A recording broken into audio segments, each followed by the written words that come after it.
สวัสดีครับอาจารย์ครับผม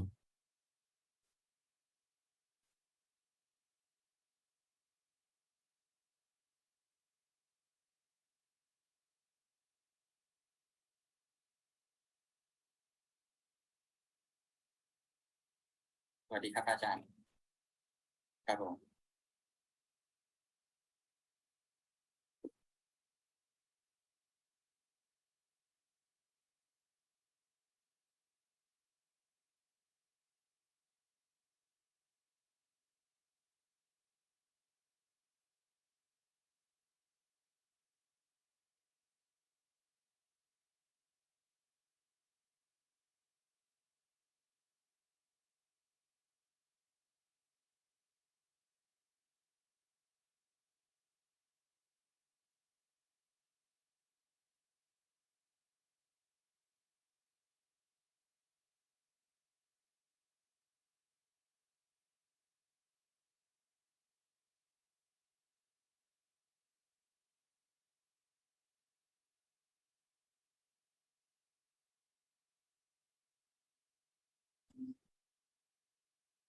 Welcome to another Dhamma meeting where we will discuss the Buddhist practices of charity, morality, and meditation.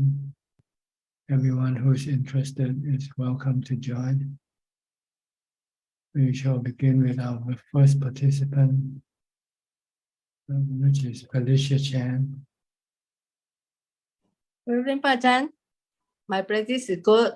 I don't have question at the moment. Thank you, Ajaan. Okay. We'll go to Jordan. Jordan from Toronto. Hello, Ajaan. I also don't have a question today. I'd like to just listen today. Okay. Maybe later on. Thank you. We gave Yenso from Penang, Malaysia. Hi, Ajaan. Happy to meet Ajaan again. No questions so far, Ajaan. Yeah. Yeah, Professor Ken from Switzerland. Afternoon, Tanajan. I would like to ask a question today about the Dhamma Vichaya, and in particular, what is meant by Dhamma in that case. Is it the teachings of the Buddha, or the mind and body, or basically everything that's included? No, it means the contemplation on Dhamma, which specifically refers to the body, the feelings, and the mind. So it's considered to be contemplation or study to see the true nature of the body, feelings, and the mind. Dhamma Vichaya. Yeah. So it's a development of wisdom. But you can also cover other subjects as well, other objects, such as wealth, status, fame, and happiness you get through the sensual objects. You can also contemplate on the nature of these things, and they all have the three characteristics of existence. They are temporary, they are changing, anicca. They are anatta, not under our control. If we cling to them or we want to control them, we can get dukkha or stress. So we have to learn to let go of things that is changing all the time, that is not under our control. Because when we try to change or try to control, and when we cannot do it, we can get dukkha or stress. So this is the purpose of Dhamma Vichaya, to study the nature of things, the true nature of things, as being composed of the three characteristics of existence, on everything that the mind becomes involved with, which usually refers to the four worldly Dhamma, which are wealth, status, fame, or praises, and the happiness you get through the sensual objects. See that they are all anicca, they are changing. They can change from good to bad, from bad to good. They can rise and cease. So, and you cannot stop them from changing. You cannot say, stop, I want it to be like this all the time. Like when you're famous, you want to remain famous. You want to be popular all the time. You cannot do that. Sooner or later, your popularity will wane. And when it does, if you cling to your popularity, you can get dukkha, you can become unhappy. But you accept the fact that this is the way things are. Things keep changing, from going up to coming down, from rising to ceasing. And there's no body or anyone can stop this change. Then we just accept them. When we accept them, then there will be no stress or sadness when they change, when things change. So this is what you have to study on Dhamma Vicaya. So the Dhamma can be all encompassing everything that we are involved with. People, things, your job, anything like this, they are under the law of the three characteristics of existence. So if we know well this law and abide by the law, then we will have no stress or sadness when things change, because we know it's not under our control. Our body is the same thing, it's changing all the time. From the time of birth, from the time of conception, to the time of death. It never remains the same for 1 second. But the changing process can be slow, so it's not obvious to the eyes. But if you take your photograph, or you look back at the photographs when you were 30 years ago, you probably don't recognize it's the same person. Yeah. So this is what we have to study and remind us to be aware of it all the time. So we don't fall into the trap of attachment, clinging to things, and expecting them not to change. When we like them, and expect them to change when we don't like them. So if they change, they have conditions that cause change them to change. And when they don't change, maybe the condition that caused them to change is not in action yet. But they will change eventually. Nothing remains the same forever.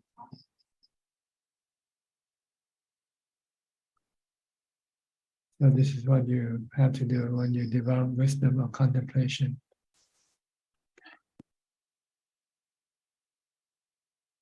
Okay. Thank you, Tanajan. It's very clear. All right.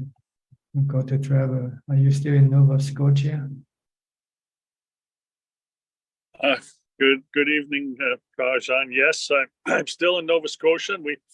We just had almost a year of rain in one day. It just came down out of the sky. Yeah. And I'm still in my little trailer. I didn't float away. The roads have all washed out all around me, and I was safe and sound, and not a drop came in through the roof. I was very lucky. But yes, you heard about that over there, did you? Yeah. I guess news spread out. It's in the internet, Google News. And the thunder and lightning was, usually it comes and goes, but this just kept coming all night. Thunder and lightning. I've never seen anything like it. Yeah.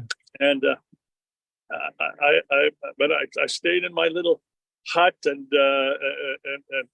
and weathered the storm.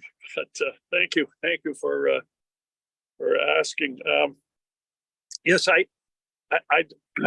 don't have any questions today, Prajan. I keep trying to incorporate meditation each day.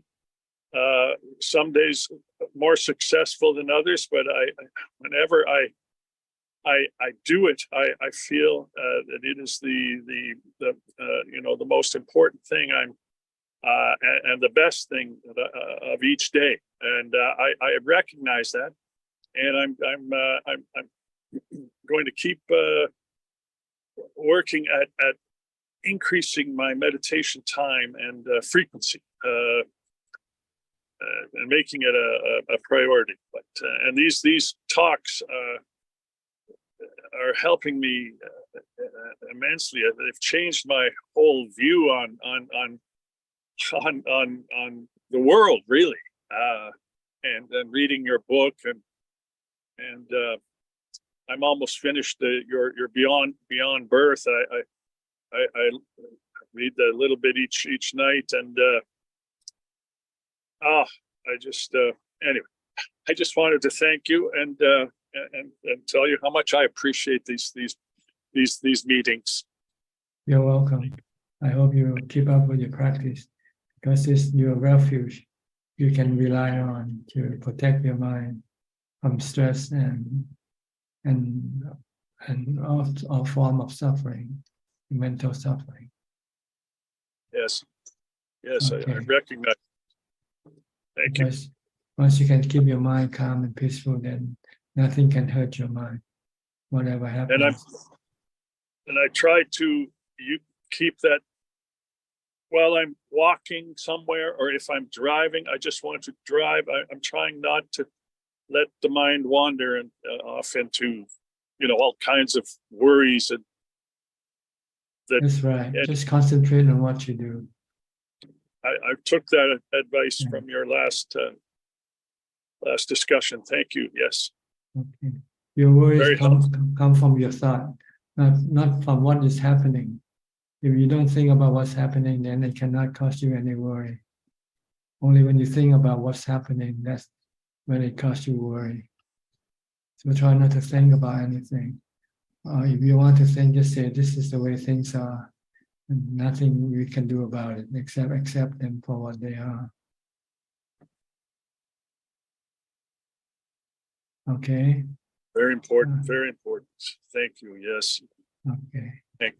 Thank you very much. You're welcome. We'll go to Titima from Bangkok. นมัสการค่ะพระอาจารย์ Today I don't have any question, but I try to practice my meditation every day ค่ะ Okay, good. Keep it up. Thank you พระอาจารย์ Go to Have a Sao good Paulo. health ค่ะ Thank you. Go to Sao Paulo. Alfredo, Rebecca. You look comfortable. Hi, Bante. Yesterday I meditated in the forest. Oh, you stay in the forest alone? Yes. You like it? Yes, very, very good. Normally, I meditate in my house, the same kuchi, little house. But yesterday I go to the forest. It's near here. I see. A very, very good experience. I will be continued. Nobody in the forest but you, yourself alone? Yes. So no one disturb you? Only birds and other animals. You find your meditation better in the forest than in the house? Yes, better in the forest.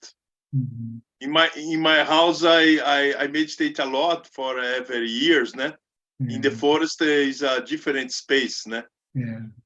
The Buddha became enlightened in the forest, not in the palace. Yes. The condition for enlightenment, for my mental development, is in the forest, in the wild, not in the town and cities, in the house and in the mansion. Yes. I will be continued. Yeah. Most enlightened monks all found enlightenment in the forest. Yes. Yes. The So sense of there- pleasure is less, né, Bante, in forest. What is less? The sensual the pleasures, Yes, that's right. Sensual objects. sensual objects is less. Yeah. So no Yes. less disturbance to your mind. Yes. Mm. Yes. You should go more often. Go every day. Yes. And You answer to yes. You answer to the doctor about wisdom. Yes. But the wisdom is far away of word. Wisdom is nibida, né, Bante? Nibida. The world to live in world and have good results is consequence by your karma, né, Bante? Your conditions, né? The far way is more important, né, Bante, or no? The distance to the world, to the fora subas, né? World, things of world, the meal and the body, né? The distance, how nibida, how is more important, né, Bante? Nibida Or means, no? Nibida means dispassion, right? No passion. Yeah, no passion Yeah. for word. Yeah, that's because you see anicca, you see dukkha in the world. See? Yes. So you lose your passion for the world when you see suffering in the world. Yes. But people try to forget about the suffering in the world and focus only on the happy side of the world. So they become passionate with the world. Yes. And they don't want to see the negative side of the world. They don't want to see aging, sickness, or death. So that's why you need to develop wisdom. Wisdom will teach you to see both sides of the world, both the good side and the bad side. Yes. And when you see the bad side of the world, then you will lose your passion for the world. Yes. Then you find it's better to meditate, and you become passionate with meditation. You will do nothing else but meditation, because it gives you true happiness. Yes. Okay. Energy, samavayama. Samavayama. Yeah, you have to exert yourself. Okay. Yes. Good. You have to push yourself. It won't go by itself. Your Yes. mind won't go by itself. It needs your pushing. You have to keep pushing your mind to work harder and harder, more and more. Then you get more peace, more calm, more wisdom. Yes. Okay. Okay, Bante. Okay. Good.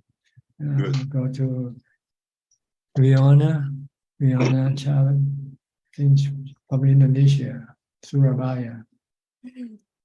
Madam Ajaan, I want to ask about some. Yes, I have a question today. So in my school, there is a plan to cultivate fish. The plan is the student will cultivate fish, then the fish will be changed by us, and we will make the food from the fish. And the cultivation is included of one of the lesson in my school. So how to refuse appropriately to the teachers that has different religions. So the teachers ask the student for do the cultivation fish. Thank you, Ajahn. What are the students required to do? Can you repeat the Cultivate fish. what? Can I understand this? Yes, like fish farming. Fish farming. Yes. Fishing. Yes. And the students are required to do fishing. No fishing, Ajahn, like fish farming, and then the student will take care of the fish, and then after that, Kill the fish. yes, yes. I see. So what to do? Well, you just tell them that you are Buddhist and you have to keep the precept of not killing. You have to ask yourself to be excused from this project.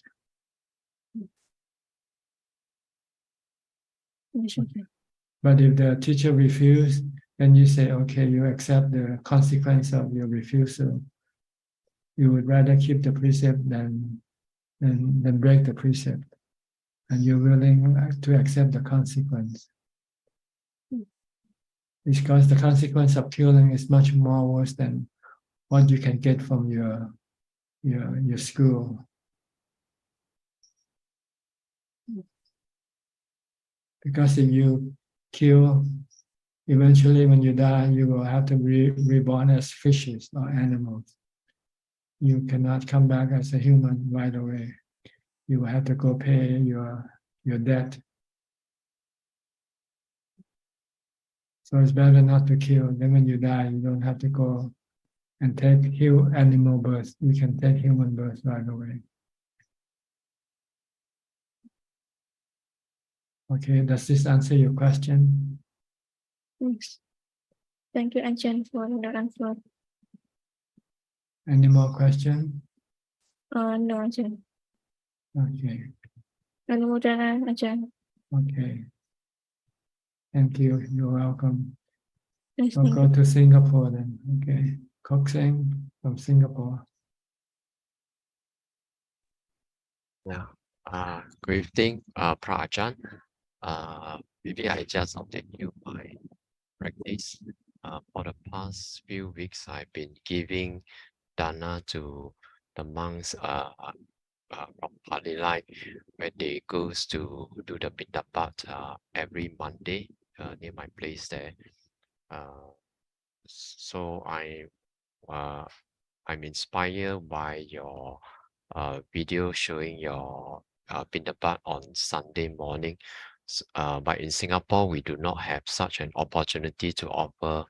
And when I found that Pali Lai Temple has such an opportunity, only difference is that the monks from Pali Lai, they do not walk along the marketplace. They stay stationary, and the lay followers, they just bring the food items to the and offer to the monks who are standing. Yeah. That's okay, because maybe the law in Singapore prohibit monks from walking on the street. So they have to be stationary and receive alms that way. I'm not so sure because in Singapore it's very rare, and I think maybe Pali Lai Temple may be the only temple in Singapore who has such a practice. Yeah. So so far, what I've been offering are dry food stuff like the dry rice, uncooked bihun, soya sauce, common salt, and so forth. Because all these will be needed by the kitchen in Pali Lai Temple. There's a group of volunteers who cook for the bhikkhus every day at the temple there. Yeah, that's okay. Yeah. Then second thing about my meditation practice, I found that sometimes when I sit, when I feel drowsy, I will walk. But sometimes I find so tired, then I will just lie down on the bed. So my question is, how do I know whether is it my department telling me, or go and lie down on the bed, go and rest, or is it I'm just genuinely physically very tired? So how do I tell the difference? Well, you have to know yourself whether you have enough sleep or not. If you don't have enough sleep, then you will have to sleep more. But if you think you already had enough sleep and you still drowsy or sleepy, it might be because you eat too much. So you might have to reduce your food consumption down. Not eat too much. Try eating once a day for a change if you want to solve the problem of sleepiness. And if should you only feel sleepy just during meditation and not during other time, then it's probably your defilement. But if you feel sleepy all the time, regardless of what you do, then it's probably because your body needs some more sleep. Okay, so maybe the next time, instead of following the mind telling me, oh, go and take a rest, I try walking first, and if let's say I walk and after that still tired, then it may be the body needs some rest. Yes, it also depends on if you do some other thing and you feel sleepy the same, then it's probably your body needs to sleep. But if you turn on TV and watch the movies and all of a sudden your sleepiness disappear, Yes, yeah, quite true. then this is not your body now. This is your defilement. So you have to investigate to see which is which. Is it defilement or is it actually your body needing rest? Okay. Then Prajan, can you maybe tell me what is one very great motivation I can tell myself to keep on pushing myself for meditation? Well, one of them is that the uncertainty of life. You don't know how long you're going to live. You don't know whether you'll live tomorrow or not. So you only have today. So you better make good use of today. Because no one guarantees that you will live tomorrow. So sometimes we use this to inspire or to motivate our practice. Okay. Don't waste time. Okay, don't waste time that I may not be able to see tomorrow. Yeah. Tomorrow might not be here for you. Okay, I will try it. Yeah. Thank you, Prajan.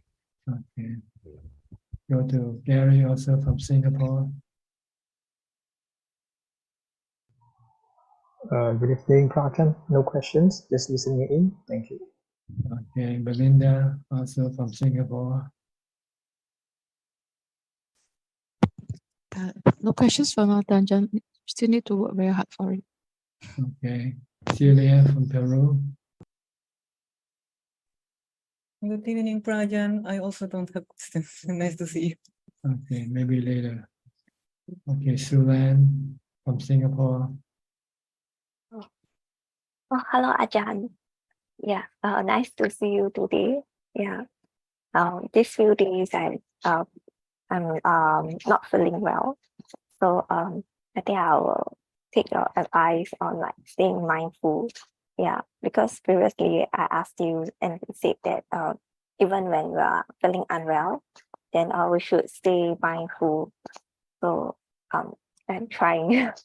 Try to accept your illness because it's something you cannot control. It's anicca. Your body is anicca. Sometimes it's well and sometimes it is sick.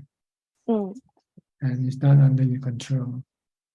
No matter how hard you try to look after your body, sooner or later your body will get sick. And the way to deal with this sickness is to accept it calmly. Do meditation or do chanting, and don't wish the sickness to go away. The more you wish for it to go away, the more uneasiness you will have in your mind.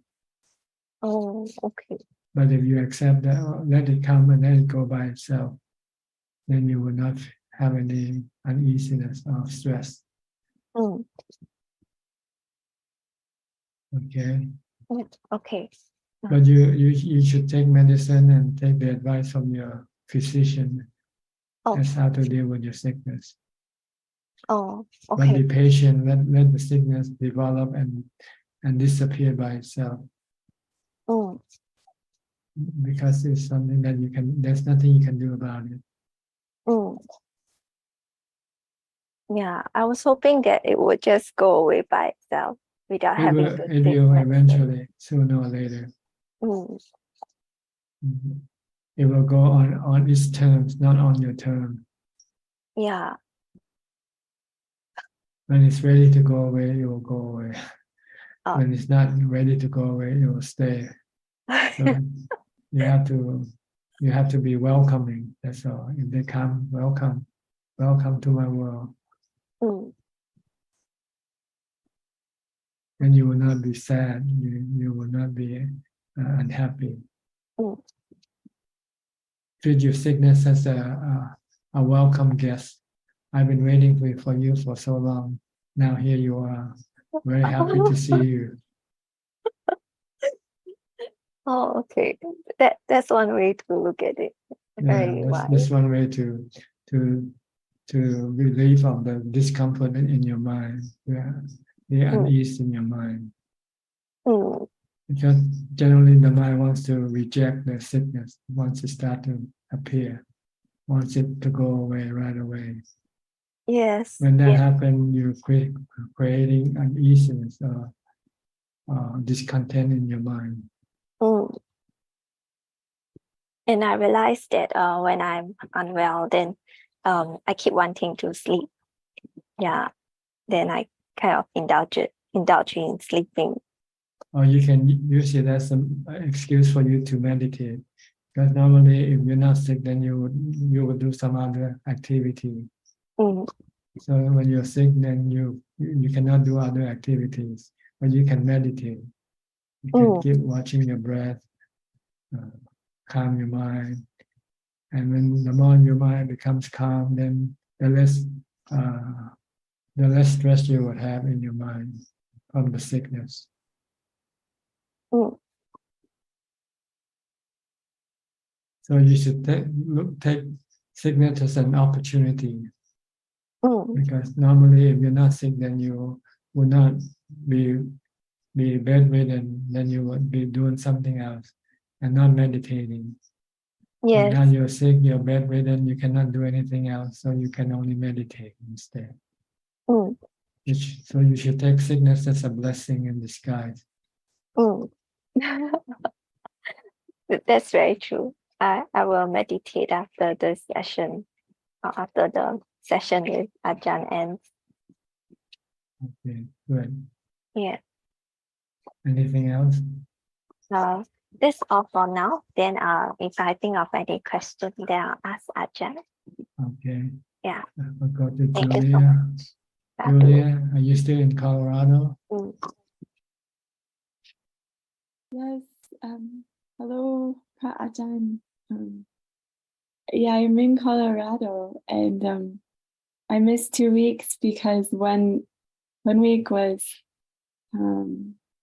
I hope Ajahn is well, and I feel grateful. Yeah, 1 week was one pra, right?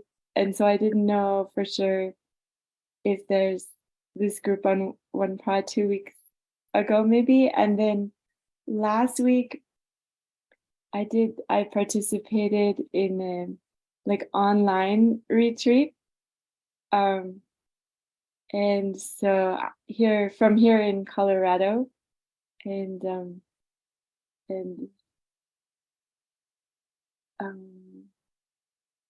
it felt very peaceful and cool. And then also yeah. When you say you do retreat online, how do you do it? It's like So joining the meeting like we are doing right now. Yeah, so in the morning, I would do the puja, but they would be online doing the evening puja and chanting and sitting. But it was morning here, and then in the evening, I would do the morning puja online, and then I took the eight precepts, but I did them Colorado time, and then in between I did some sitting and some walking, and it was so wonderful. And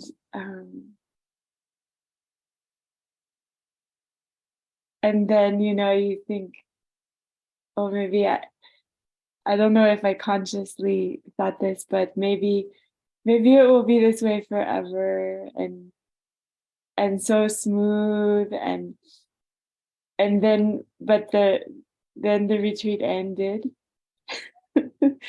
And, you know, so I feel that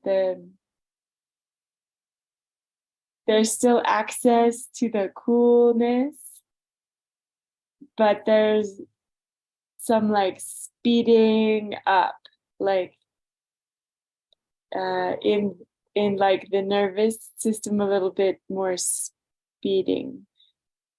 So I don't know how much will everything changes, but yeah. Well, actually, you can continue on with your retreat. You do a solo retreat. You can do it all the time. Just follow the same schedule that you do when you're on retreat online. Once the online retreat is finished, you can continue on your own. That's the goal really for practice, to be able to practice continuously. Sometimes you need something to kickstart your practice, like attending online practice. But once you got going, then you shouldn't stop.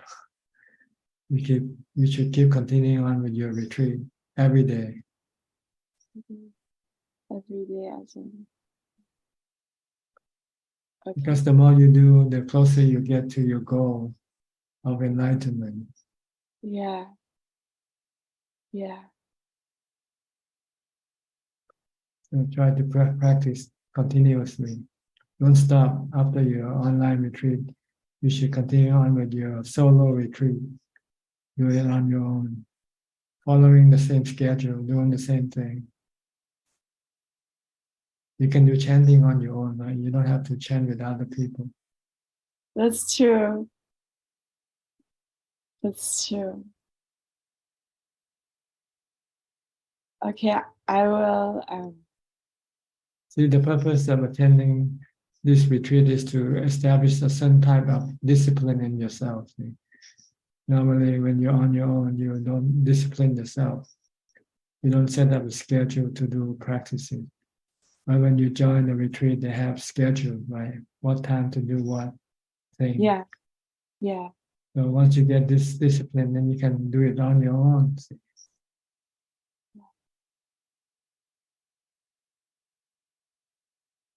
Yeah. If you want to move forward very quickly, then you should continue on to do your retreat on your own, not having to wait for another next retreat, which might be some time away. And in the meantime, you're just wasting your precious time doing something else.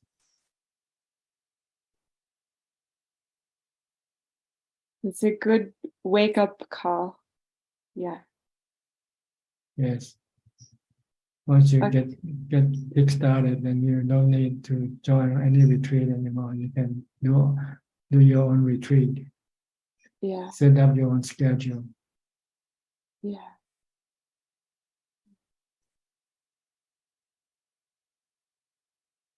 Okay, any question? Anumodana. Okay. Go to Malaysia. Kafai Lim. Thank you, Ajahn. I have no question for today. Okay, back to Bangkok. Viravin. Hi, good evening, Ajahn. So my question today is regarding medicine as one of the four, requisites of life. But I just like to understand whether my thinking is correct here. If we rely too much on medicine to look after the body, wouldn't that requisite turn into defilement? Well, it depends on the actual need of the body. If the body needs the medicine, then you just have to take the medicine. But if the body doesn't need that medicine, it's your anxiety and worry that needs the medicine, then it's your defilement. So you have to rely on your doctor to prescribe you the medicine.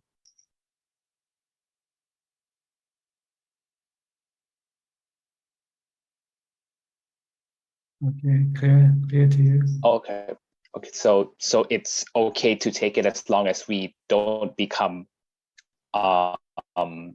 upset if we don't have it, right? Yeah, overindulging. Sometimes people are afraid of sickness and they thought they have to take more medicine just to protect their body. And when in fact it's not necessary to take those medicines. So you have to take the advice from your physician. They know how much medicine you should take. So medicine is medicine for the body, but meditation is medicine for the mind. Is that That's right. correct in Yeah. understanding? Because if you meditate, then your mind becomes calm and have no anxiety or worry. So you might take less medicine when you feel you don't really need to. Like painkillers, you might not need to take any painkiller because if you have a calm mind, your mind can accept the pain. But when your mind is not calm, your defilement doesn't like the pain, so it wants the pain to go away. So it relies on taking medicine to put the pain away. But if you have mindfulness, strong mindfulness and strong samadhi, your mind can absorb the pain without feeling painful. You know what I mean? You can absorb the pain without feeling painful. Yes. Because it's induced by the body, but it's up to the mind whether to absorb it or not. It becomes painful because the body rejects the pain of the body. So it's creating the mental pain, which is more harmful, more hard to deal with than the physical pain. So you want to stop the mental pain from arising by accepting the physical pain. Your rejection of the physical pain is the one that causing you to have the mental pain. But if you can keep your mind calm, then you can prevent the mind from rejecting the physical pain. So this is the purpose of the Dhamma medicine, the medicine for the mind.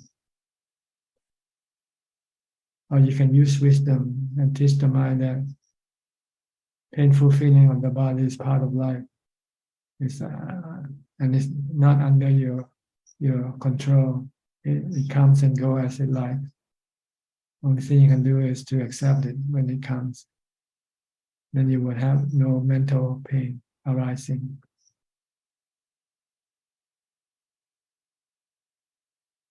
Yes, Prajna, it's just like what you just mentioned, like greet it like, oh, you're back again. Oh, I haven't seen you for a long time. Yeah. Be welcoming, open arms, welcome back. Nice to see you again. Where have you been? Then you will not be afraid of any sickness in the future. You can accept them and live with them. So all of this is down to the mind, whether we can accept it or not. It's nothing to do with the body. The body just runs its course. That's right. The body will have sickness, it will have pain. It's how the mind deals with these things.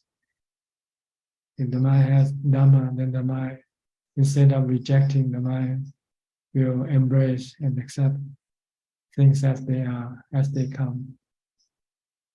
Then there will be no mental pain arising. Our mental pain arises from our rejection or our attachment to good things. When we attach ourselves to good things, when they disappear, we feel sad. When we reject bad things, we become stressful. So we should not cling to good things, and we should not reject bad things. Let them come and go of their own. We just merely know, accepting them for what they are.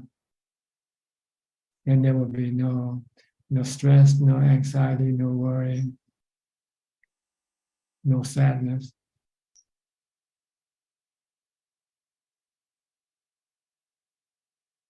You need to have strong ubekkha, equanimity. So you need to practice a lot of meditation in order for you to let go, to leave things alone. When your mind is not calm enough, your defilement wants to manage things, want to run things, wants to get rid of things, or wants to cling onto things. And when they fail, they can cause you a lot of anxiety and sadness and pain in the mind.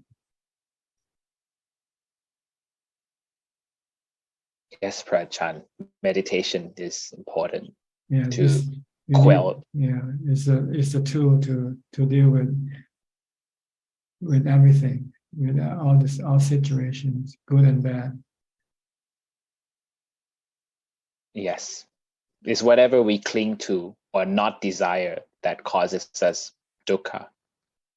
It's tanha, right, Prajaan? Yeah, it's your tanha, your desire, your cravings, your expectation or your want.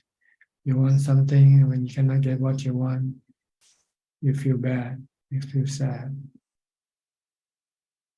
But if you don't have any want, just let things come and go, and nothing can hurt your mind.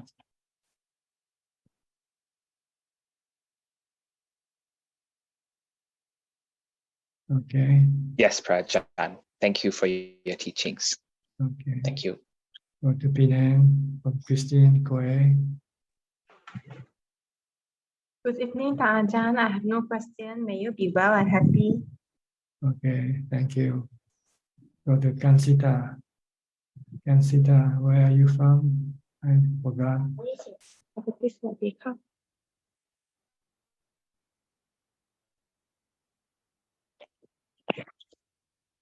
Hello, you can speak now. We can hear you. Go ahead, speak. นมัสการค่ะพระอาจารย์ I'm from Thailand. If you're you from still Thailand. remember us, yeah, we are in Bangkok. Can you hear me properly? Yes, I can hear you.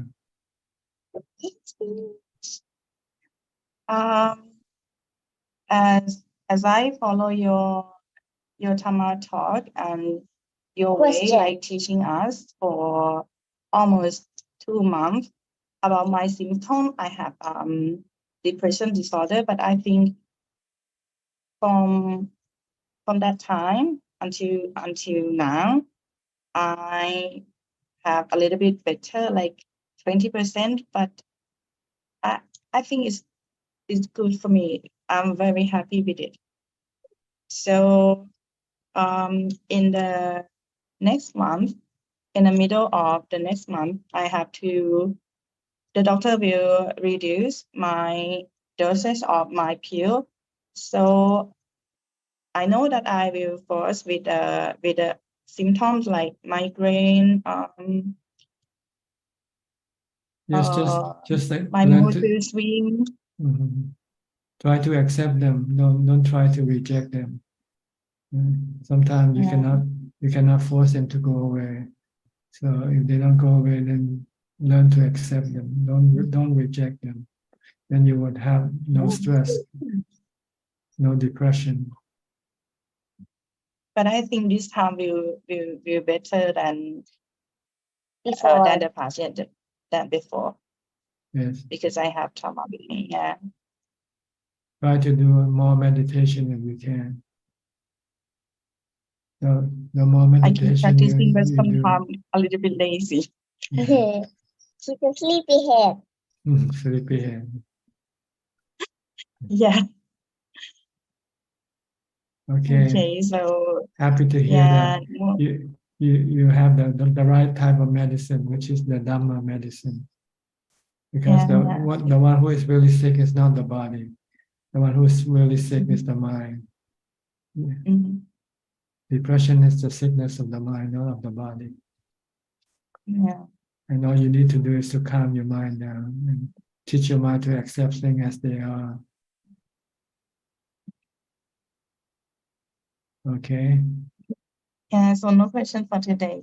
Thank you so Alright. much for Ajahn for all your teach. You're welcome. And thank you for coming in. Okay, we'll go to Juliana, where are you from?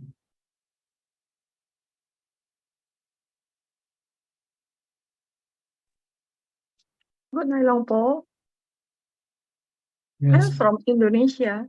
Okay. Where in Indonesia? Medan or Jakarta? Jakarta. Okay. Can I help you? No, today I'm not. I don't have a question. Okay, just listening in then. Yes. Okay. Now we'll go to our next participant, which is Ryan. Ryan, where are you from? Singapore, right, Ryan? Greeting Lumpur, yes, Singapore. I'd like to ask a question about my meditation, because I realized recently that when I try to recite the word Buddho together with the breath, usually I'm not very successful because I think that the mind starts to lose interest in the word Buddho quite easily, because I've been trying this for quite some time already, and generally when I'm not on an intensive retreat, I don't feel that I'm very successful. So would like to ask for advice how to develop more interest in the word Buddho. Is it through Buddha Nusati, and also what the word Buddho itself means, and why do we chant it for meditation? Well, first of all, you don't really need to use both the breath and the Buddho together. You can use one or the other. If you find you're not interested in using Buddho, you can use just the breath alone. But if you cannot watch your breath because your mindfulness is not strong enough yet, or because your mind is not calm enough to watch the breath, then you might want to do some chanting first. You can chant in the language that you can understand. Instead of chanting the Pali, chant the translation, the English translation instead. So you can appreciate what you are chanting about, like the triple gems, the Buddha, the Dhamma, and Sangha. So you get to know more about the Buddha, the Dhamma, and Sangha that way. And you might feel appreciated and might feel inspired by them every time you think of them. Then you might eventually like to use Buddho in the future once you understand who you are chanting, who you are reciting about, the Buddha. So read the translation of the chant. Itipiso Bhagava Arahang Samma Sambuddho. It's describing the qualities of being a Buddha, what it's like. But if you don't want to do chanting or reciting, then you just have to use your breath, watch your breath. If you cannot watch your breath, maybe you can use the 32 parts of the body. Go through the 32 parts. The hair of the head, hair of the body, the nail, the teeth, the skin, the flesh, and so on. You can recite this instead also to calm your mind down and establish more mindfulness. So eventually when your mind becomes calmer and your mindfulness is stronger, then you might be able to just to watch your breath. Okay, understand? Yes, thank you, Lumpur. Is that all? Yes, that'll be all. Okay. That'll do. Go to Malaysia, Alvin. Good evening, Ajaan. I'm just listening, no question. Thanks for teaching, Ajaan. Okay. Go to Malaysia also. Philip and Adeline. Good evening, Ajaan. Glad to be listening. Are there any questions? Do you have any? No, we don't have questions tonight. Just listening in. Thank I just wanted to make a note that I think couple of weeks ago you mentioned about mindfulness of the breath at the tip of the nose. Yes, and you mentioned actually to focus on a smaller point. What happened? I mean, I have been doing it on a regular basis on the nose tip, but I think it was slightly wider. But what happened was I started focusing a bit narrower to a point. I have noticed that I get calm much faster, and then the mindfulness is probably increased by at least 10x than previously. It's just a slight shift. It's like as if a boxer has been training for a long time, and then you say, and the teacher comes to say, you need to shift your punch just a bit slightly to be correct. That is how it is, and yeah. Okay, good to hear that. Whichever method that makes your meditation better, then it's okay. Just a slight shift, and I noticed the improvement. Yeah. Good. The goal is to stay focused and be calm. Okay, good to hear. And you have found your method that works for you. Okay. I'll go to Piyao and Indira from Toronto. Good morning from Toronto, Ajaan. Good morning. How are you? How are you? As usual, like before. So nice to see you. Always makes us so happy to see you on Tuesday morning. Thank you so much for taking the time to help all of us from all over the world. Keep me busy and prevent me from being lonely. Yeah, this medicine is better than my medicine. Yeah. The best medicine. Buddha is the best doctor in the world. The universe. Yeah, the Dhamma medicine is the best medicine. Dhamma medicine. That is so true. That's the only medicine that we all need. It works for all ailments. Yeah, just I think just following up on some of the questions about Nibbida. I think he asked about Nibbida, one participant. I guess, is it, I believe it is a part of wisdom. Nibbida is a result of It's a consequence of wisdom, of seeing that the world, consequence of things that you used to be passionate about is really causing That's you right. suffering. Yeah. So Nibbida is like a more disenchantment, like you distaste for the same thing you like to. Say, for example, you like this rose very much because I'm into roses. So, but now I don't have the same affliction, same attachment, same craving towards it. And then Nibbida, and then this becomes this passion like viraga, Nibbida, viraga, nirodha. In that order, the mind goes through like a gradual transformation, and eventually nirodha is like a release, like that's it, job done. Is it correct? That's right. You no longer care about that object anymore. That is so true. Not like the way you used to be before. Yes. It becomes something unimportant to you. You can so these are like leave it.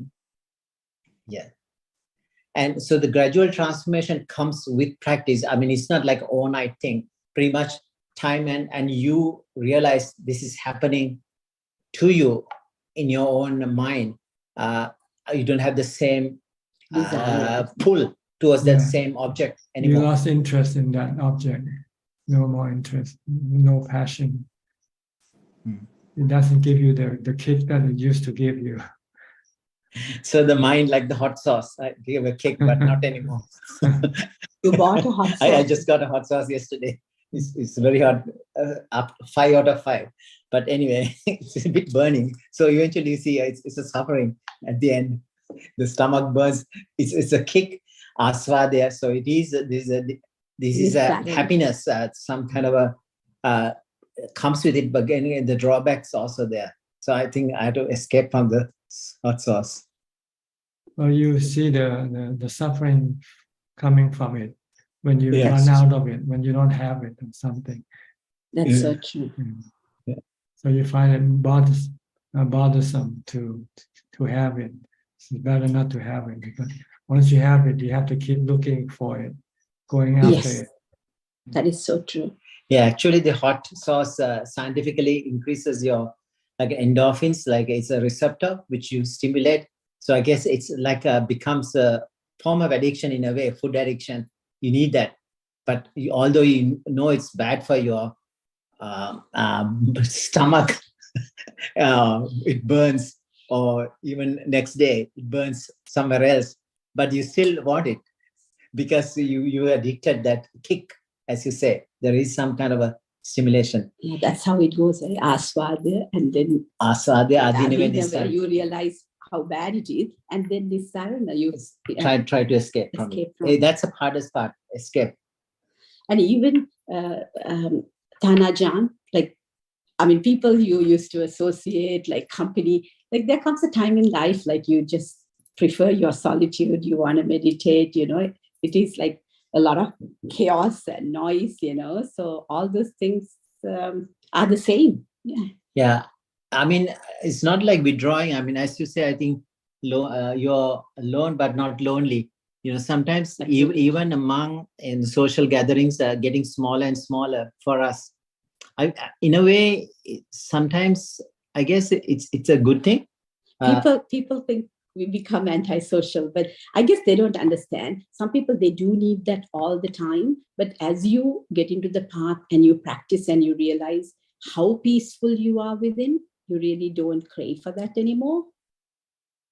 That's right. The more you experience the calm of mind, then the less you are passionate about other things. And eventually you just want to be alone. That's why you go and become a monk or become a nun. Yeah, I think Buddha praised that paviveka kata, meaning that's right, vivekata. Paviveka kata and asansarga kata, meaning being together. Those are good things. Not socializing. Yes. So, and then also you break more precepts, like, people drink, even to watch all the time, people, knowing all the adverse effects. I mean, leave alone the Buddhist aspect of it, even physically, so many malignancies associated with it, so many things. But but it's kind of hard to, when you go, we are still as lay people, we still go for parties, then we see people drinking, enjoying, and then like recently went for a 60th birthday party, and so we can't say anything because it's not our business. Like, I mean, we just say we don't take it, that's all. I mean, obviously it's sometimes hard to watch it, but at the same time, what can you do? It's not our business, right? There's nothing we could do. That's right. You have to use ubeka. It's when you cannot do anything, then you just have to remain calm and let things be, I guess. Yeah, it doesn't. He almost fell asleep. I had to nudge him to get him back to at least talk to people, be kind. Because I was watching the conversations happening around as like a movie, like just people trying to impress each other, adding on more conversation. It was fun to watch. Yeah, then I thought, what was going on with I'm becoming antisocial. Then somebody asked about roses and he got all social. Okay, then everything went away. So still he's addicted to roses. Anyway, thank you so much. Yeah, I just want to have one question about, I have this guilt. There's a thing which I do with growing roses. There's a like beetle bug which comes this 1 month of the season and eats up everything. But I don't want to spray or kill them. So what I do is I slowly remove with extra roses and leaves and just put it to a little bit further away. In a more jungle, like but again, it's some karma I'm causing because I'm taking away their sensual pleasures or my own sensual pleasures, right? So there is a bit of karma, although I don't kill or I just relocate them, but I'm making some karma. Yeah, you might cause anger in those bugs, and they might take revenge on you when they can. Gosh, so many bugs. It's like the movie of that birds coming at you. Yeah, attacked Alfred by the Hitchcock bugs. movie. You might yes, you might one day be attacked by a flock of bugs. Alfred School bugs. Hitchcock. Oh, that could be a good Alfred Hitchcock movie, The Bugs. I think we'll let you move on. Sorry. Thank you, Ajahn. Thank you so much, Teruan Saranai. Okay. Let's go to Idaho now, to Tipawan. Why the Buddhist monks not travel the world to convert people to Buddhism the way other religions do? Well, Buddhism is something very difficult for people to understand. So it's hard to try to convert people. It's better for them to convert themselves. If they once establish interest in Buddhism, then they will convert themselves.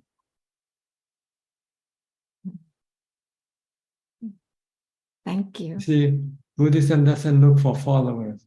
Buddhism is here to help those who need help, who want to be free from suffering. But if they're not interested in Buddhism, then Buddhism will have nothing to do with them. Because we are not going after trophies or whatever. The Buddha's teaching of the Dhamma doesn't base on any greed for any rewards or for anything. The only thing he wants is to help with compassion. Okay. All right, we'll go to Bangkok now, to Lillian. Lillian, twice in a row, twice. 3 times. I have a question about when I meditate, right? My shoulder has always been a problem. So I tried to putto and just sort of ignore it, maybe try and accept it, or sometimes when it gets very painful, I try to focus on it. Just trying different methods, but it still gets very painful. So what is the best thing to do? I'm wondering. First of all, does this thing only happen when you meditate, or it happens all the time? Yeah, actually, it's like a chronic pain for me all the time, and it causes headache as well. So, when you meditate, because of the posture, it makes it worse. So you have to go to see a doctor to fix your body pain. It was chronic, you know. But if you want to meditate, then you would have to learn to leave the pain alone and keep focused on your meditation object, and do your best. It depends on the strength of your mindfulness and concentration. If you're strong and your mind is strong in concentration and mindfulness, then it might ignore the pain altogether, and the pain will not bother your meditation. Okay. But if your concentration or mindfulness is weak, and your mind keep running to the pain, keep going back to the pain, then it will become more unbearable that way to you.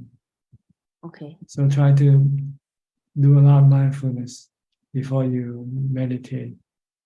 And you'll find that if you focus on your meditation object, then the mind can ignore the pain or forget about the pain. Okay.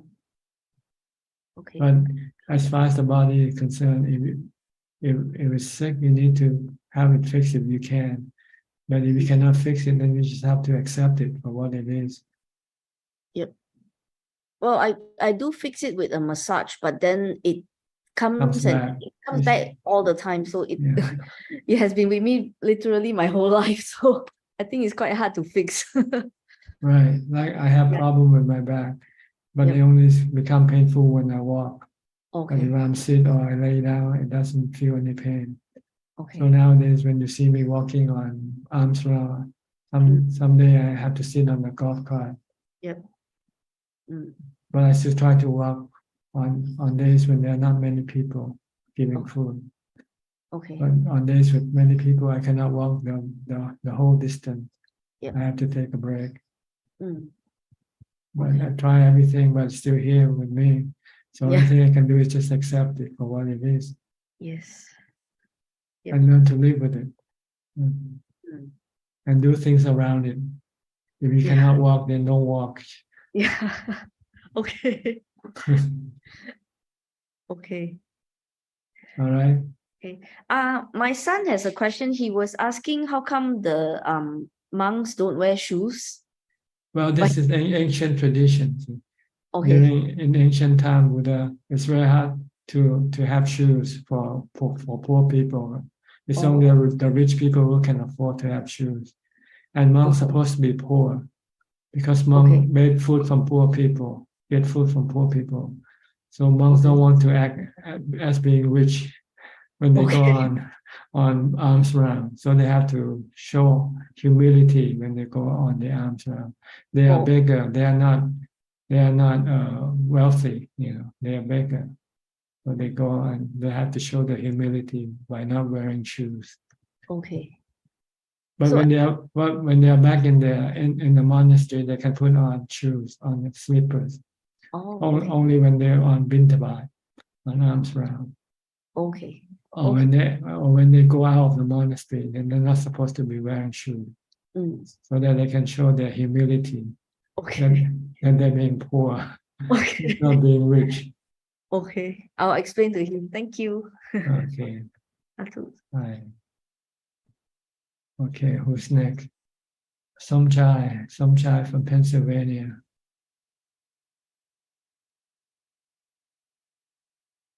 You have to turn on your mic first. Okay. Okay, I got it. Captain Ajaan. I pop in and out. Last time I seemed to be, I look like a vacation or bad student or something. So that's apologize, and I come to respect today about that. And it's I use it in pieces from teaching from Buddha.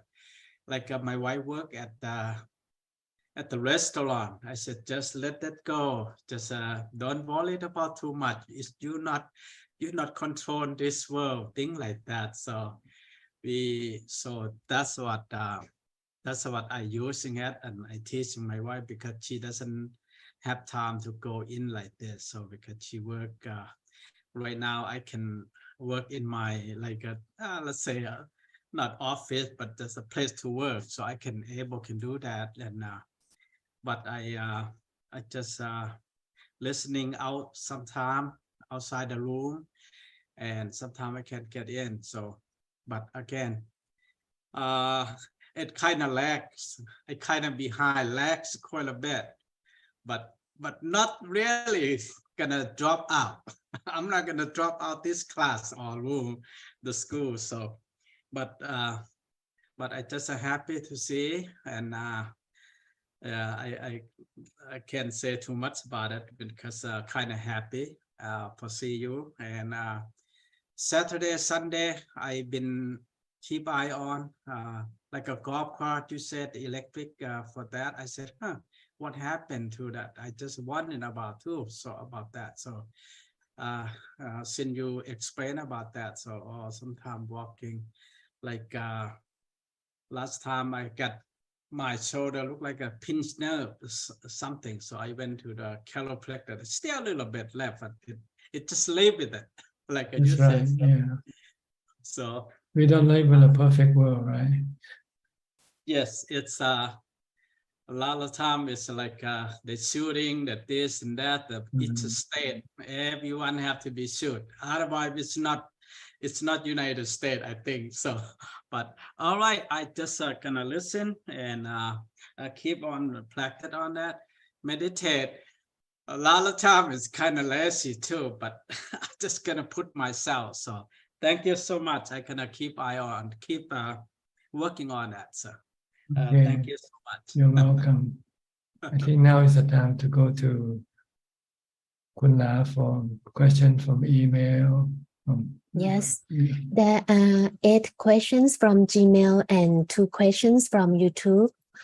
The first question's from Mandy from Malaysia. I try to relate on anicca, which is something out of control, on my 9-year-old son. We receive comments on his misbehavior in school. He is very stubborn, won't follow teacher order, and won't listen to our advice. As parents, we need to guide him to the right path. In this case, should I keep quiet, stay away from him, and wait for him to come to us for advice? I personally get exploded easily with his misbehavior, which end up scolding him badly. How should I react to my son's behavior? Thank you. Well, as a parent, you have the duty to teach your children, but you have to find the right time to do it. First of all, you shouldn't do it when you feel angry. You should calm down first. And then when you advise or talk to your son or your daughter, and if they don't want to listen to you, then there's nothing you can do.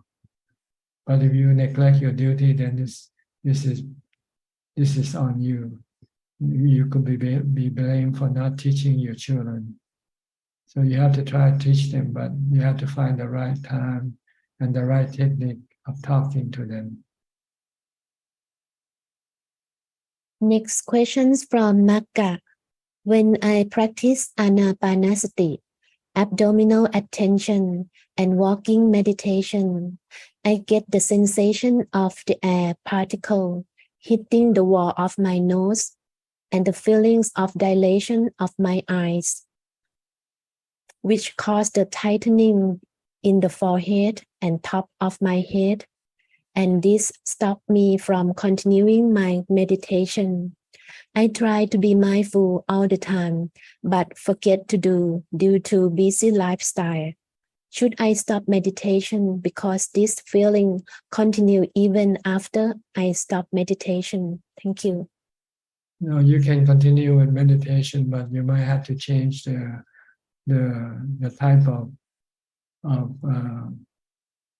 object that you use to concentrate your mind with.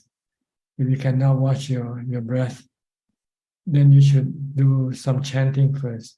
Chanting while you meditate, chanting mentally until you find your mind becomes calmer and all this sensation or abnormal things disappear. Then you can then continue on with your watching of your breath. Sometimes your mind is not calm enough to watch the breath because your mindfulness is not strong enough. So you can use chanting to help calm and increase your mindfulness first. Next question. Saksurin, the Thai tasker, was airlifted to Thailand earlier this month after claims of cruel treatment at a temple in Sri Lanka. Everyone who loves animals is overjoyed that the elephant is now doing fine at the Thai Elephant Conservation Center in Lampang. The animal was a diplomatic gift and it was in awful condition. When animal rights campaigner in Sri Lanka brought its plight to light, numerous organizations that advocate for elephant welfare expressed their opposition to keeping elephants in captivity. Once more, following Saksurin incident, elephants belong in the wild, not in captivity, are the basic defenses. What is the Buddhist view of keeping an animal in captivity, and should we keep any animal in captivity at all? Thank you. Well, Buddhist view regarding animal captivity is that we shouldn't put animal in captivity because we don't like to be put in captivity ourselves. So we don't want to treat others likewise. But in some cases, you might have to keep animal in captivity for their own welfare or for the welfare of the public. Because sometimes animals, if they are allowed to roam they might cause damage to other people. If that's the case, then they have to be put in a cage to prevent them from hurting others and also hurting themselves, because they eventually might get killed that way. So captivity might be for some special reason, but generally speaking, we shouldn't put people or animal in cage. We should let them live freely. Next question. Elephants are used in Buddhist processions in Sri Lanka. The elephant is considered sacred as it is used to carry the sacred true lyrics of the Buddha during the procession season. Many consider that the animal acquires a lot of merit by carrying the true lyrics of the Buddha, as it is a wonderful opportunity for the animals to be trained to perform a sacred task. My question is number 1. Does the tasker who perform the task of carrying the true lyrics of the Buddha acquire merit? No, not really, because the elephant doesn't know what it is doing. In order for you to make merit, you have to know that you are doing something good for somebody, and then you can get merit that way. But if you're forced to do, then you're just doing it because you're like a slave, then you don't get any merit. And the second question, does the elephant have a feeling that it is performing a sacred act? Thank you. I don't think so. I don't think the elephant knows what's going on. Next question. Some people hold the view that animals are made for human consumption or use, and therefore animal abuse is acceptable. What is the Buddhist point of view? Thank you. Buddhist point of view is that we should have loving kindness for all forms of being, whether human or animals. We should not treat them badly or abuse them. We should give them loving kindness. Next question. I recently came across a social media post which said that those who overreact to animal suffering or who are fully devoted to animal welfare are more likely to be reborn in non-human or animal realms in their subsequent births. Any truth to this based on the teachings of the Buddha? No, there's no truth to this at all. The only way that you can be born as an animal is when you break the precepts, like killing, stealing, committing adultery, or lying. And this can cause you to be reborn in the animal realms of existence. Otherwise, if you have close contact with animal, that doesn't mean that you will be reborn as animal. Next questions. In which suttas has the Buddha discussed being kind to animals? Could you enlighten us as to the precise teachings of the Buddha regarding the treatment of animals? I cannot quote you a sutta, but I can quote you the general teaching of the Buddha is that we should have the 4 Brahma Vihara when we're dealing with other beings. That is, we should have loving kindness, we should have compassion, we should have sympathetic joy, and we should have equanimity when we deal with every type of beings, whether human or animals. Next questions. What qualities should an ideal Buddhist possess? Yes, we Buddhists should possess the Brahma Vihara, the 4 qualities of the Brahma, which is Metta, Karuna, Mudita, Ubeka, translated as loving kindness, compassion, sympathetic joy, and equanimity. Next question. Is it more virtuous to offer eatable or food to a starving human than an animal? No, the same. You get the same. You get the same merit whether you offer to a human or an animal. And last 2 questions from Nana. Vandami Ajaan Sukhi Hontu. Good evening. First question. Please, Ajahn, advise, can the monk have bank account? Because I see more monks in Indonesia have bank account. Yes, the monk can have bank account because the bank is like acting as a trustee for the monks. So the monk can leave the money with the bank. Monks are not supposed to possess or keep the money in their own possession. They have to rely on other people to take care of the money for them. So bank is another alternative for taking care of the money for the monks. So yes, it is okay to have bank account. But it's probably not okay to have credit card though. If you have credit card and you use it for shopping, then this is not the purpose of having the money. And last question, what is the effect for lay people who support the monk who does not keep the Vinaya rule with sincerity, Nana?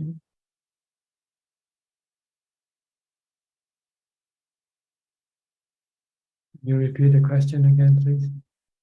What is the effect for lay people who support the monk who does not keep the Vinaya rule? Thank you. The merit is the same whether you support someone who keeps the Vinaya or not. As far as the merit is concerned, if you do it out of love or compassion or faith, you get the merit. But the consequence of your action might be different. If you're supporting a bad monk, then you're helping the bad monk to thrive. So if you know it's a bad monk and you don't want the bad monk to thrive, then you stop your support and find some other monks to support instead. You want to support good monks because good monks will then do good things for the people, for the community, and for Buddhism in general. That is all, Ajahn. Okay. Now, do we have any more questions from anybody in the room? You're welcome to raise your hand and ask your question, unmute your microphone. Okay, Indira, Pia. Yes, Thanajan, regarding that question about animal cruelty, a sutta Buddha said, Karaniya Metta Sutta, Buddha said, like, whatever living creatures they are without exception, weak or strong, long or huge, or middle sized, or short, minute or bulky, the same metta to radiate to all of them, Karaniya. right? In Karaniya Metta Sutta. Okay, thank you. Maybe the person who has a question can quote on this. Metta Karaniya Sutta. And also, Ajahn, one more thing I want to ask you. She also asked a question about the if we support or we offer dana to somebody who doesn't keep Vinaya. Recently on YouTube, I was watching It's a clip going around in the Sri Lankan community, Buddhist community. A monk who came and said that, you know, it's very important for bhikkhus not to touch money. But he said, he didn't say anything, if you touch money, the bhikkhus get any bad karma. All he said is, this happens because people offer money to lay people offer money to the bhikkhus. So there are in Sri Lanka, they go to hell, in other words. Yeah, so in Sri Lanka, this is a normal thing. People do offer money because bhikkhus take money, they offer. It's like but he said, people who would go to hell realms are the lay people because they offer money. Encourage people to not at all. They give that, they go to heaven. But the monks who use the money wrongly go to hell. I thought so too. Yeah, yes. he said that, but I wanted to check with you. And especially thank you to the because person who asked the lay people question. doesn't know their Vinaya rules. They are giving with a good heart. That's I mean, right. saying if Support, they say they want to no, support. they will. Yeah, if they say no, they will not give it anymore. They say no, I don't want to touch money. Then they will not give it anymore because they learn that's against the Vinaya, and they lay people will get a feedback. Yes. But it's not the lay people's fault. I think they are turning it around a bit somehow to blame the lay people. Yeah, so he very categorically said that the lay people are the people who would go to hell realms. So I just was a little worried. So I think the point is we're forgetting it's not about touching the money. It's spending the money. That's more important. That What is do so you true. what do you use the money What for? to do with it? Yeah. Exactly. If you spend it on charity, then it's okay, right? If you That is so true. So true. help those in need with the money. Yeah. But if you spend on your own, on your defilement, you want to buy some luxury goods or electric fly car. in first class or something like that, then this That is happens. bad. Yeah. That happens all the time. Yeah, I think that's what's done in most, even Ajahn Brahm's monastery. They have a monk spending account. They don't get money. The monk spending account get the funds, and they will whoever the layperson who is in charge will distribute the money according to what they need. They need toothpaste or whatever. They will That's buy right. this. That's right. The money is actually meant to support the monk's requisite more than anything Absolutely. else. Yes. Thank you, Tan Ajahn. It really, yes. Ajahn, I think there's a question came about a lot today about sickness, bodily sickness. I mean, one time I was, I think, very sick with COVID, and then I did contemplate on this amazing sutra called about the 4 vipers. The body is like the 4 elements are like the 4 vipers. Whatever you feed or bathe them or do whatever kindness, they eventually start biting back and start attacking you, right? Like the 4 elements of the body, like 4 poisonous snakes. I think it's called Asivissopama Sutta. So in a way, this person who was given these 4 snakes, they run away from there and keep running and is try to find refuge in a village. These are like the bandits coming to this village. So these are like the censors. There is no escape even in the censors. So this sutra keeps going like that. Eventually, the only escape they find is a raft, and he somehow quickly build the raft, go across the river to the dry land and an island. So raft is the Eightfold Path. So in other words, it's saying there is no refuge in the body. In other words, the refuge is only in the mind at the end of the day. Is it? Because the body is a heap of suffering. Yes. Because once you have a body, then you have to suffer, because the body is all the time. It needs you have to feed it all the time with the 4 elements in order to stay alive. Sleep it, wash it, And then when you get old, you get more dukkha. When you get old, you get pain here and there, muscle pain, stomach pain, and all type of pain coming up in your body. So, the Arahat, in a way, I mean, there was a Theragatha, the Arahats are kind of saying that I'm just waiting to get rid of this body, like a person who is waiting at the end of the day after hard work, waiting for my wages. I'm just waiting to get rid of the body, because body itself at that level of enlightenment, no more suffering to the mind, but the body does still suffer. So he's just, whatever he can do, he will do to teach Dhamma, but the body can be a burden at the end of the body day. is a heavy burden. Panchakanta, dukkha, parahave panchakanta, parahave panchakanta. The 5 khanda is a heavy burden. Yeah.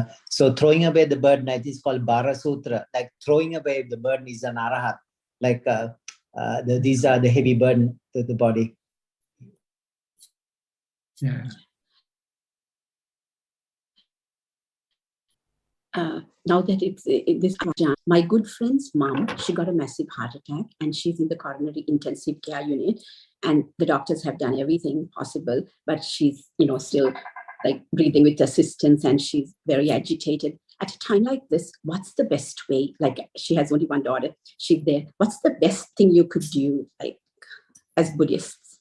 I mean, she chants spirit for her, she does spirit on the side, and she reminded her of all the good things, the dana, and going to Bodh Gaya and offering dana to bhikkhus, things like that. Is that what you should do? Well, in situation like this, no one can do anything for her, really. She has to do it for herself. But if she didn't prepare this ahead of time, then she won't be able to do anything for herself either. That's why you have to practice before you get old, before you die. You have to pass the test before the final test. That's right. Because when you get into the ring, no one can help you. Like a boxer. That's your own. People can help you when you don't get into the ring. They can train you how to box. But once you're in the ring, then you're on your own. So the last thought or the Chutisita, now it's what you sort of think the last time. So if you hear like Sota Vijnana, like, if you hear something good and remember something good you did. Recall. You might. But there's a chance, like a lottery. You never know. Unlikely. It depends on how you train yourself to think. If all your life you've been thinking about bad things, don't expect on your last moment to think about good things. It's a habit nature. The more habits you create, a good skillful habits, the chances are, like probability, a good thought will come up. Obviously, if you take bad thoughts, and the chance of good thought coming is very remote. I believe. I think it's people's excuse for not doing good things when they're still alive, and hope to get the final thought to be good. There's nice stories about Ajahn Brahm has very nice stories about Buddha Dhammasanga. This person who was very rich, but he doesn't want to practice. But he named his son Buddha, Dhamma, and Sangha. 3 sons. 3 sons. So when they came to the deathbed, then they were all there. Then he asked, "What's happening to my business?" And he died. So because all the sons are so you can't trick the system. So he think about his money more than the Buddha, Dhamma, Sangha. Thank you, Ajahn. Nice seeing you. Okay, Jordan. Now you have a question. Hi, Ajahn. So over the last several years, I've been bringing up the idea with my mom about ordaining, and we've had many conversations, and sometimes some very difficult ones. And then recently, after coming back from Thailand and deciding that I wanted to ordain in Thailand as opposed to my original idea to ordain in North America. So we've been having some conversations again, and I've been and she has, long story short, she's given me permission to ordain in Thailand, which is I'm very grateful for, and I'm trying to, it's very hard for her, the idea, but one question she had, one thing she was concerned about is that sometime in the future, there's a good chance that I'll be receiving a kind of large inheritance from my grandmother. And she was just, she had the idea that if I was a monk, that the money would go to the Sangha. And I understand when I'm a monk that I wouldn't want to have a say in it. I told her that the money would go to her and my stepfather, and so I'm just wondering what is, just to make sure I'm correct, the money, if you get an inheritance when you're a monk, does it automatically go to the Sangha or no? No, it belongs to you. Monks can have their own money. It depends on the giver intention, who to give it to. If it's mentioned that it's given to you, then it belongs to you. If it mentions to give it to the monastery, then it belongs to the Sangha. Okay. So it depends on the giver, the person who gives you the money, whether they wanted to give it to you as your own, or they want to give it to the monastery. So then we have two separate accounts here, for monk and for the monastery. Okay, thank you. So if I'm a monk and this Yes, inheritance, if someone leave you money, it's in your account, then it belongs to you. But if you find it burdensome, you don't want to have it, then you can give it to someone. okay, that's what I'm planning to do. So give it Because monks don't really need money to live, and it can become a burden sometimes. or can become harmful when you start to rely on money to solve your dukkha. When you feel bad, you say, I should go somewhere and use this money to help you go places. And this could be a hindrance to your practice. I understand. I don't want anything to do with the money, really. That's why the Buddha didn't want monks to have any money. But then someone asked that maybe some monks might need some money for some special medicine or something that they cannot get from dana, from charity. Then the Buddha said, okay, they can have some money, but they shouldn't keep the money. But the money should be looked after by someone, by a lay person. And should they need anything special, then they should ask that lay person to get the things for them. Monks should not go buy things on their own. Okay. And if the money that is being kept with the lay person, been stolen by the lay person, then you have no legal recourse to reclaim the money, because that money doesn't belong to you. You should not consider the money given to you belongs to you. And if the person that you ask to keep the money for you cheat on you and store all the money, there's no legal ground you can go and reclaim the money from that person. Because the Buddha said you should consider the money not belonging to you. It belongs to the giver. And they only ask the person that you trust to look after the money for you, that's all. But it's not your money. It's the giver's money, not your money. So that way you won't have any mental issue with the money, because you consider it doesn't belong to you. Okay. Okay, thank you. Yes. Because you might need some special thing that you cannot get from your dana, from your charity, from people giving you things. You might need some special things, and you can use this money for that purpose.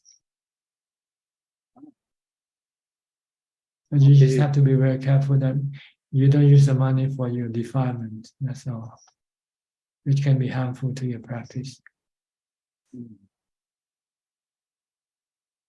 Okay. Okay, Understand? thank you. Okay. Anybody else?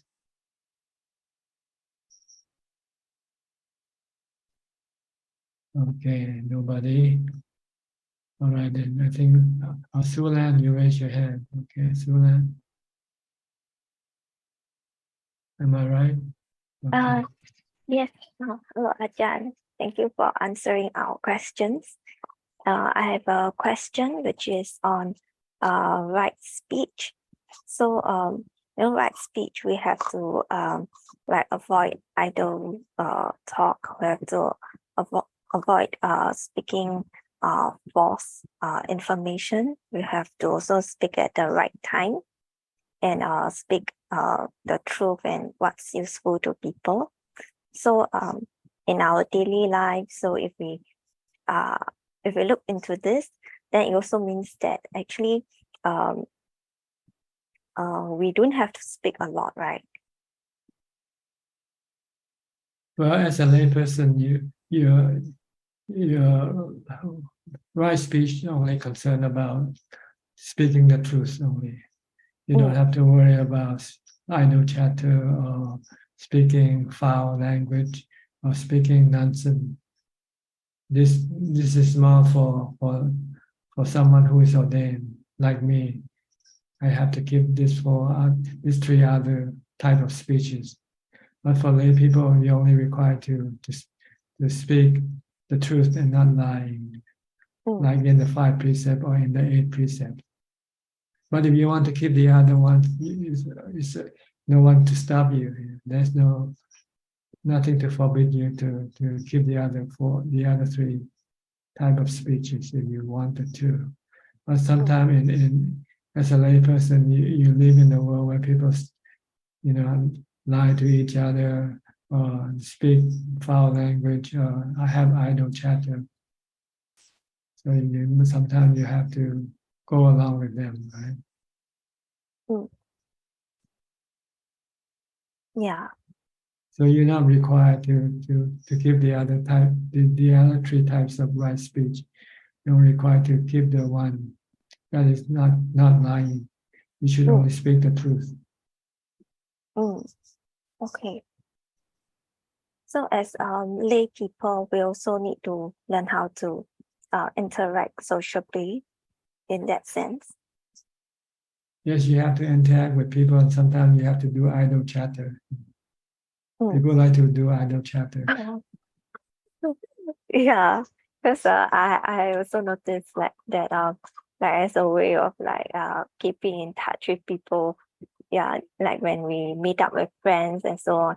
Usually it's idle chatter, which is hard to refrain from.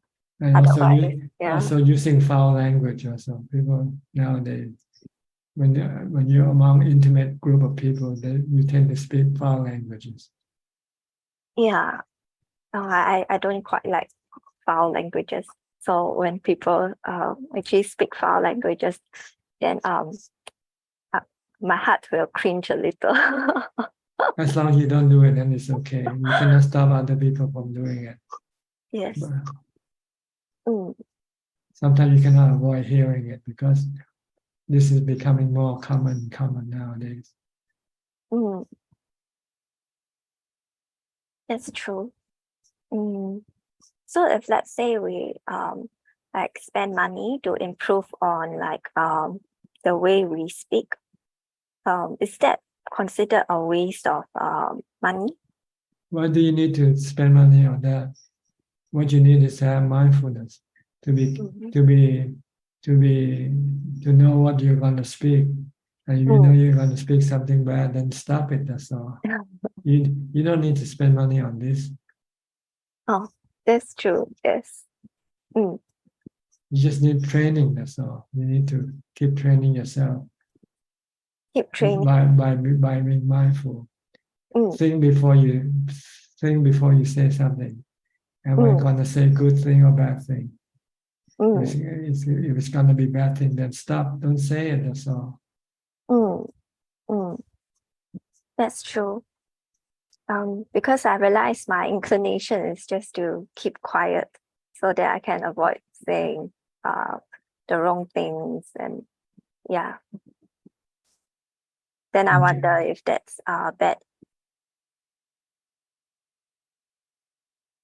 Okay, anything else? Yeah, I have another question, which is so when we meet wise people like wise ajahns, teachers, and then is it considered a waste if we aren't able to like be clear on our questions and ask them questions? A waste of time, you mean, or a waste of what? Like a waste of our good conditions to meet wise people. Because Right. I It heard, just means that you're not able to take advantage of your situation. That's all. Oh, okay. But Because you can learn from them. If you cannot ask them, at least you can listen to them and learn from them that way. You don't have to gain something from asking them. If you don't have any question, then you don't need to ask them. But you should just listen, because what they say might be something that you never heard before. Yes. Okay. That's very wise advice. So it's not a waste of time when you meet wise people. You will always learn something from them, even if you didn't ask them any question. Just listen. Just pay attention to what they have to say. Yeah. Because I heard there's a saying that if we don't ask questions when we meet wise monks, or even like back in the Buddha's time, people didn't ask questions, then they are bad karma or something like that. No, not true. Maybe you don't have any question. Maybe you understand everything already. Oh, that's very true. Okay. Yes. Thank Okay, you. so don't worry about this. Don't worry about it. Just be thankful that you meet wise people and just pay attention to what they say. They have to say. Yes. Mm. And if you don't understand, then you might ask them later on. I didn't understand what you said. Can you elaborate or something? Mm. Yes. Okay. Okay.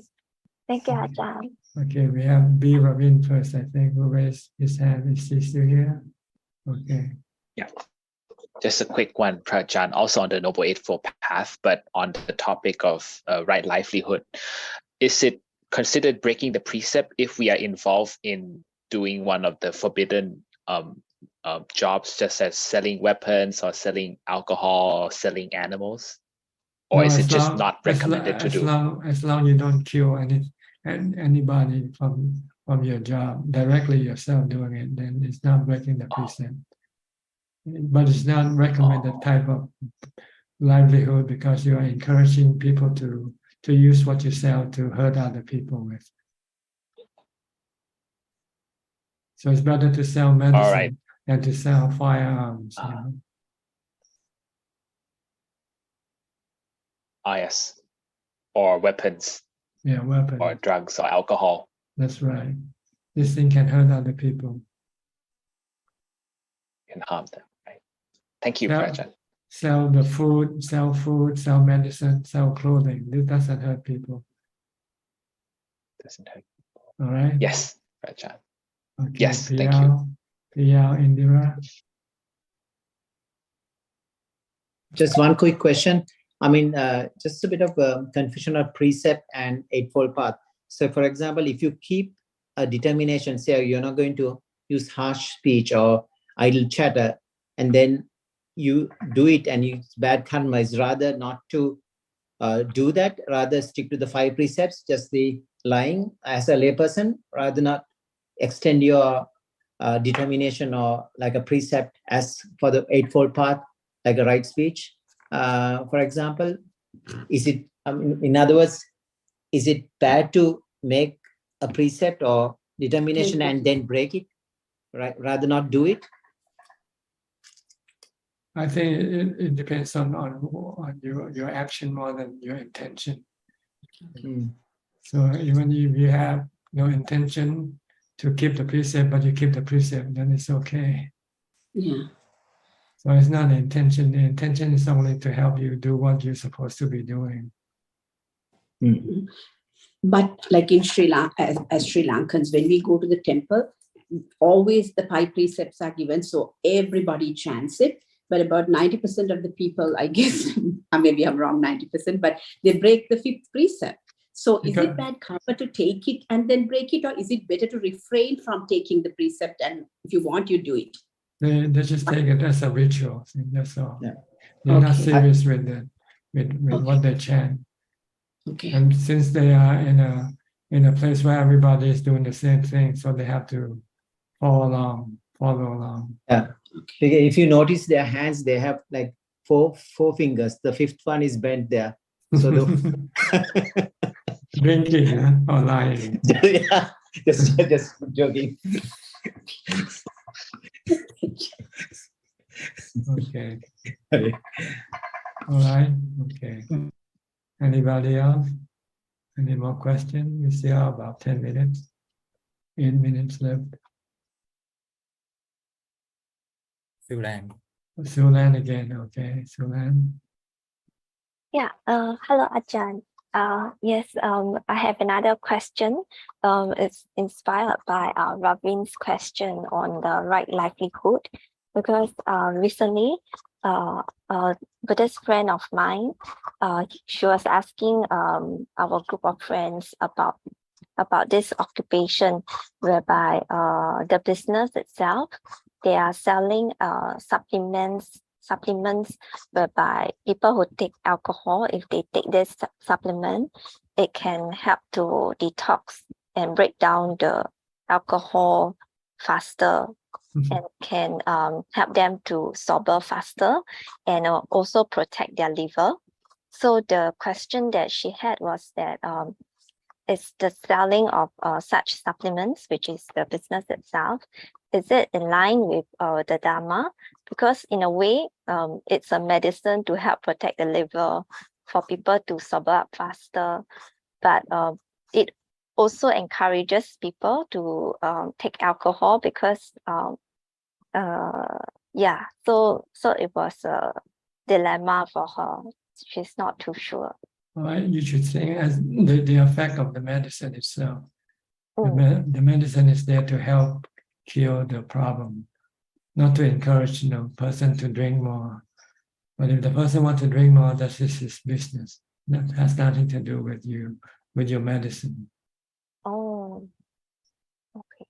So that means It's okay. It's okay. So Yeah. it is not the medicine that encourage people to drink No. more alcohol. It's their No. own defilement. It's their own fun, their own desire. Oh, okay. Because there might be people who wants to stop drinking and fix their illness from drinking alcohol. Then this medicine will be good for them, right? Yeah, because it said that the medicine is to reduce the Asian flush and then protect their liver, help to detox that break down the alcohol toxins. Yeah, I think you should look at the immediate effect of your action and not the secondary effect that might come afterward, like encouraging him to drink more or something. Oh. This is up to each individual. Has nothing to do with your medicine. Okay. I will share this with my friend. Thank you so much. Because if you push it too far, then you might not be able to do anything. If I build road for people to drive on, then there'll be accident. People will get killed from road accident. Then I should stop building roads for people to drive. Then, right? They should walk instead. Yes. Yes. No, you have to look at the immediate effect of what you do. You build road to provide people with easy access to go places. But it's people who drive recklessly who's causing accident, not the road that caused the accident, right? Yes. Okay. Yes. If you extend it too far, you might not be able to do anything, because everything you do will somehow eventually have some adverse effect on some people down the road. Okay. Yes. Okay. Very clear. Thank you, Ajahn. Okay, you're welcome. Okay, I think that's about one more question from Ryan. Okay, Ryan. Ryan, can you hear me? Yes, yes. Sorry, just one quick question, which is this is something I've always I've heard the answer to several times, but until now I still don't understand. So the difference between piti and sukha. Well, sukha is translated as happiness. Piti means rapture. It's similar, Don't worry about it. It's good to have both if you can. Okay. When you have rapture, sometimes you have tears falling in from your eyes, or you got goosebumps. This is rapture. This is piti. When you feel happy, this is sukha. Okay. So sometimes they come together. They're like brothers and sisters. Okay. Don't worry about them. Just try to have them, by meditating, by focusing on your meditation object. Then you get piti and sukha. And eventually you get equanimity and calm and peace and contentment state. Okay. Thank you. All right. I think that's about it for tonight. That's all the time we have for tonight. Thank you very much for your participation. I hope this meeting will help you, give you more information and help you advance in your practice. In the meantime, please stay safe, stay mindful, and keep on practicing. And if all goes well, I'll see you all at the same time next week. Thank you and goodbye. กราบสาธุเจ้าค่ะ Thank you, everyone. Thank you. Thanks, everyone. Thank you, everyone. Bye bye. Thank you. Bye bye. สวัสดีครับคุณบอยกันดร.หลาด้วยครับสวัสดีครับ สวัสดีครับสวัสดีครับคุณบอยขอบคุณนะครับ ขอบคุณครับ